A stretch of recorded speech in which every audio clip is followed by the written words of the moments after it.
Shakespeare wanted a horse with wings. Here's ours. This is the Falcon drone that we're using. As you can see, it's a hand launched. It's quite small, about 10 kilograms. It's presently being used by a number of police forces in the primarily western United States. It's got a range of about 10 kilometers, speed 45 knots, can go up to about 65 knots on a burst. We're probably going to fly at about 1,200 feet, 1,200 to 1,500 feet. As you can see, it's pretty small. One-day training, and the key is you hand launch and you can catch it, and these are coming at night, in a dark night in Africa. We'll be catching it with badminton nets, because that's the most appropriate technology for that. You come in, you turn off the motor, and if you launch with a parachute belly, or we'll just catch it, and then change the batteries out and put it back up. This is more of the technical package. It is steerable, 2-axis. We have Earth observation IR cameras. The battery charges in the Jeep. We have a very nice autopilot. The State Department requires us to have an autopilot, so we keep track on the computer of wherever we've flown. And so the State Department does not want us flying in Mozambique and Somalia. It has a round-at-home loss limit. This is really great. This is what I call a dog whistle.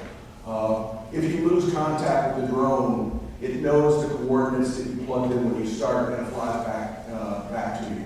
So you won't lose it somewhere out in the bush. It takes 1 minute to assemble, 5 minutes to launch.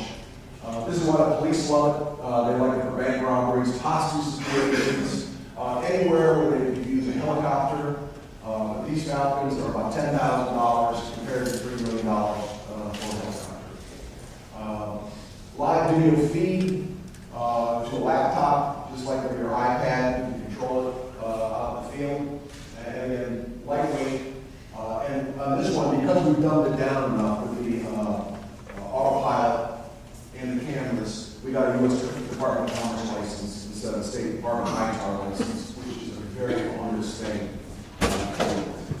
You don't want to do that.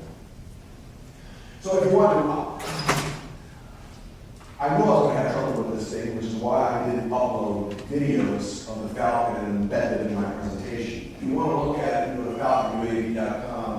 It has a lovely little snips that they're on YouTube of day-night flights. We've been launching at very, very high altitudes because Kenya is a high altitude country. You're up usually about 6,000 feet ground altitude.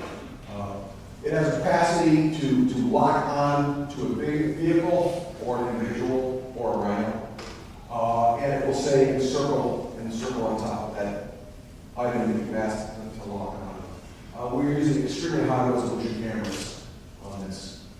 Again, for our daylight cameras, we can see down to 8 inches.